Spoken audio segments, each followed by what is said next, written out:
Hello friends, welcome to முதலீட்டு பார்வை. இன்னைக்கு நம்ம வீடியோவில் சுகன்யா சம்ரித்தி யோஜனா செல்வ மகள் திட்டம் பற்றி பார்க்க இருக்கோம். ஒன் ஆஃப் த வியூவருடைய விருப்பத்தின் அடிப்படையில் இந்த டாப்பிக்கை செலக்ட் பண்ணியிருக்கோம். வாங்க இந்த ஸ்கீமை பற்றி பார்க்கலாம். பெண் குழந்தைகளின் நிதி எதிர்காலத்தை பாதுகாப்பதை நோக்கமாக கொண்டு இந்திய அரசாங்கத்தால் 2015ஆம் ஆண்டு அறிமுகப்படுத்தப்பட்ட திட்டம் தான் இந்த சுகன்யா சம்ரித்தி யோஜனா. பெண் குழந்தைகள் கொண்ட குடும்பங்களுக்கிடையே சேமிப்பு கலாச்சாரத்தை ஊக்குவிப்பது இந்த திட்டத்தின் முக்கிய நோக்கம். இந்த திட்டத்தின் வழக்கமான சேமிப்பு பழக்கங்கிறது பெண் குழந்தைகளுக்கு உயர்கல்வி மற்றும் திருமணத்துக்கான நிதியை சேமிக்க உதவுது. இந்த அக்கௌண்ட் ஓப்பன் செய்யறதுக்கு ஒரு சில எலிஜிபிலிட்டி கிரைட்டீரியா இருக்கு. முதல்ல 10 வயது வரை உள்ள பெண் குழந்தைகளுக்கு மட்டுமே இந்த அக்கௌண்ட்டை ஓப்பன் செய்ய முடியும். இந்த ஏஜ் ரெஸ்ட்ரிக்ஷன்றது பெண் குழந்தையுடைய எதிர்கால தேவைகளுக்காக ஆரம்ப காலத்திலேயே ஃபினான்ஷியல் பிளானிங் மற்றும் சேவிங்ஸை வலியுறுத்துது. மேலும் இந்த திட்டத்தில் பெண் குழந்தைகளுக்கு ஒரு குடும்பத்துக்கு அதிகபட்சம் 2 அக்கௌண்ட் தான் அனுமதிக்கப்படுது. பெண் குழந்தையுடைய சார்பாக பெண் குழந்தையுடைய பேரண்ட்ஸ் இல்லைன்னா லீகல் கார்டியன்ஸ் இந்த அக்கௌண்ட்டை ஓப்பன் செய்யலாம். பெண் குழந்தையுடைய பேர்ல இந்த அக்கௌண்ட் ஓப்பன் செய்யப்படுது. பெண் ஒரு குறிப்பிட்ட வயதை அடையும் வரை கணக்கை நிர்வகிக்க பேரண்ட்ஸ் இல்லைன்னா லீகல் கார்டியன்ஸுக்கு அதிகாரம் இருக்கு. இந்த திட்டத்துல குறைந்தபட்ச வருடாந்திர பங்களிப்பு 250 ரூபாய் மற்றும் அதிகபட்ச பங்களிப்பு ஒரு ஆண்டுக்கு 1,50,000 வரை நிர்ணயிக்கப்பட்டிருக்குது. இந்த அக்கௌண்ட் ஓபன் பண்ண நாள்ல இருந்து 15 ஆண்டுகள் வரை ஒவ்வொரு ஆண்டும் குறைந்தபட்ச தொகையாவது முதலீடு செய்யணும். பெற்றோர்கள் அவங்களுடைய நிதி திறனுக்கு தகுந்தவாறு எப்போதெல்லாம் எந்த அளவுக்கு சேமிக்க முடியுமோ அந்த அளவுக்கு மேக்சிமம் அமௌண்ட், அதாவது ஒரு நிதி ஆண்டுக்கு 1,50,000க்கு உட்பட்டு சேமிக்கலாம். இதனால கட்டாய சேவிங்ஸ் என்ற நிதி சுமை இல்லாத ஃபிளெக்சிபிலிட்டியான சேவிங்ஸ் பிளாட்ஃபார்மை இந்த ஸ்கீம் கொடுக்குது. மற்ற ஸ்கீம்ஸோட கம்பேர் பண்ணும்போது இதுல கொடுக்கக்கூடிய வட்டி சிறந்ததாக இருக்கும். 2024-25 நிதியாண்டுக்கான இந்த திட்டத்துல வட்டி விகிதம் ஆண்டுக்கு 8.2% நிர்ணயிக்கப்பட்டிருக்கு. இந்த வட்டி வருஷத்துக்கு ஒரு முறை காம்பவுண்ட் ஆகக்கூடியது. இந்த திட்டம் உட்பட்ட பல்வேறு சிறு சேமிப்பு திட்டங்களின் வட்டி விகிதத்தை அந்தந்த காலகட்டங்களின் எக்கனாமிக் கண்டிஷன்ஸ் மற்றும் இன்ஃப்ளேஷன் ரேட்ஸை பேஸ் பண்ணி அரசாங்கம் மதிப்பாய்வு செய்து புதுப்பிக்குது. இந்த இன்ட்ரெஸ்ட் ரிவிஷன் பொதுவாக காலாண்டு, அதாவது குவார்டர்லி பேசிஸ்ல செய்யப்படுது.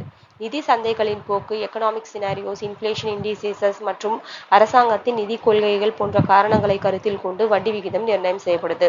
கவர்ச்சிகரமான வட்டி விகிதங்கள் மற்றும் ரிஸ்க் ஃப்ரீ சேவிங்ஸ் என்றதை பேஸ் பண்ணி பெண் குழந்தைகளின் நிதி எதிர்காலத்தை பாதுகாக்க இந்த திட்டம் சிறந்த வாய்ப்பளிக்குதுன்னு சொல்லலாம்.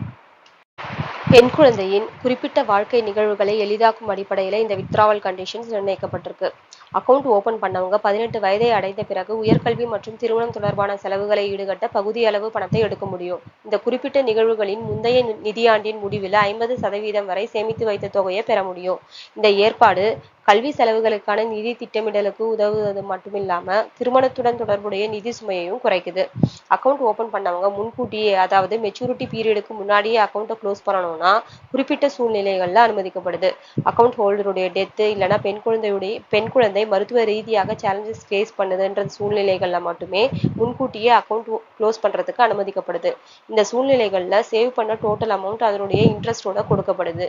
இந்த குறிப்பிட்ட காரணங்கள் இல்லாம மெச்சூரிட்டி பீரியடுக்கு முன்னாடியே அக்கௌண்ட் க்ளோஸ் பண்ணணும்னா குறைந்த வட்டி விகிதத்துல சேவ் பண்ண தொகை கொடுக்கப்படுது. இது நல்ல ரிட்டர்ன்ஸாக அமையாது. இந்த திட்டம் பெண் குழந்தைகளின் எதிர்காலத்துக்கான வலுவான சேவிங் ஸ்கீமா இருக்கிறது மட்டும் இல்லாம டாக்ஸ் டிடக்ஷனையும் கொடுக்குது. டாக்ஸ் பிளானிங் செய்யணுன்ற குடும்பங்களுக்கு இது பெனிஃபிட்டான ஸ்கீம்னு சொல்லலாம். இந்த திட்டத்துல சேவ் பண்ணக்கூடிய தொகையானது இன்கம் டாக்ஸ் ஆக்ட்ல செக்ஷன் சி கீழே வரி விலக்கு கொடுக்கப்படுது.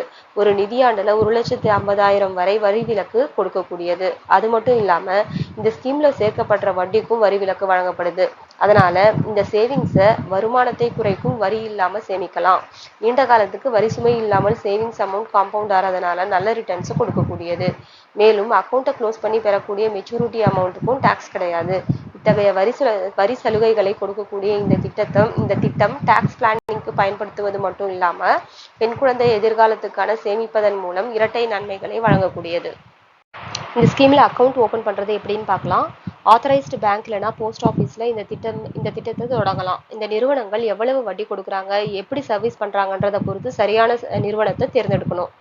பொதுவாக இந்த அக்கௌண்ட் ஓப்பன் பண்ணுறதுக்கு பெண் குழந்தையுடைய பர்த் சர்டிஃபிகேட், குழந்தையுடைய ஏஜ் ப்ரூஃபுக்காகவும் அந்த பேரண்ட்ஸ் இல்லைனா கார்டியன்ஸுடைய ஐடென்டிட்டி ப்ரூஃபாக ஆதார் கார்டு, பாஸ்போர்ட், ஓட்டர் ஐடியையும், அட்ரஸ் ப்ரூஃபாக utility bills, rental agreements, Aadhaar card போன்றவற்றையும், அந்த பேரண்ட்ஸ் இல்லைனா கார்டியன்ஸுடைய பாஸ்போர்ட் சைஸ் ஃபோட்டோ, பெண் குழந்தையுடைய பாஸ்போர்ட் சைஸ் ஃபோட்டோவையும் கொடுக்குற மாதிரி இருக்கும். தேர்ந்தெடுக்கப்பட்ட பேங்க் இல்லைனா போஸ்ட் ஆஃபீஸில் இந்த திட்டத்துக்குரிய அப்ளிகேஷன்ஸை ஃபில் பண்ணி இந்த அக்கௌண்ட்டை ஓப்பன் பண்ணலாம். ஃபில் பண்ண அப்ளிகேஷன்ஸை தேவையான டாக்குமெண்ட்ஸோட சப்மிட் பண்ணுறதுக்கு முன்னாடி அந்த எல்லா டாக்குமெண்ட்ஸ் மற்றும் அப்ளிகேஷன்ஸ் உடைய ஃபோட்டோ காப்பீஸை எடுத்து வச்சுக்கிறது நம்மளுடைய ரெக்கார்ட்ஸ்க்கு நல்லது. குறைந்தபட்ச தொகையாக 250 ரூபாவை கொடுத்து இந்த அக்கௌண்ட்டை ஆக்டிவேட் பண்ண முடியும். அக்கௌண்ட் ஓப்பன் பண்ணுறதுக்கு ஆதாரமாக ரசீதை பெறுவதற்கு உறுதிப்படுத்திக்கணும். கடைசியா சப்மிட் பண்ண டாக்குமெண்ட் சக்ஸஸ்ஃபுல்லாக வெரிஃபை பண்ண பிறகு பாஸ்புக் இல்லைன்னா அக்கௌண்ட் ஸ்டேட்மெண்ட் கொடுக்கப்படுது. இந்த திட்டத்தில் அமௌண்ட்டை வித்ட்ரா பண்ணும்போது கொடுக்கக்கூடிய டாக்குமெண்ட்ஸ்னு சொல்லணும்னா ரிட்டன் அப்ளிகேஷன். இந்த அப்ளிகேஷனில் நீங்கள் எந்த சூழ்நிலைகளுக்காக இந்த அமௌண்ட்டு வித்ட்ரா பண்ணுறீங்கன்றதை மென்ஷன் பண்ணணும். அதாவது எஜுகேஷனுக்காக பண்ணுறீங்களா இல்லை மேரேஜ்க்காக நீங்கள் இந்த பணத்தை எடுக்கிறீங்களா அப்படின்றத குறிப்பிடணும்.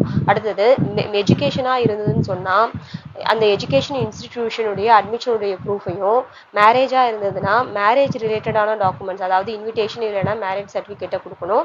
கடைசியாக இந்த திட்டத்தினுடைய பாஸ்புக்கை ரெஃபரன்ஸ்க்காக கொடுக்கணும்.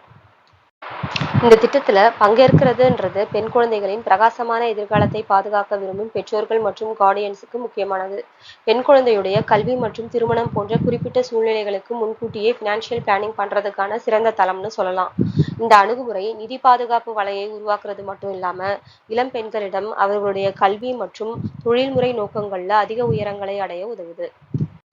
முக்கியமான தலைப்பில் அடுத்த வீடியோல நம்மளுடைய பயணத்தை தொடரலாம். இந்த வீடியோ பிடிச்சிருந்தா கமெண்ட் பண்ணுங்க, சப்ஸ்கிரைப் பண்ணுங்க, லைக் பண்ணுங்க. நன்றி.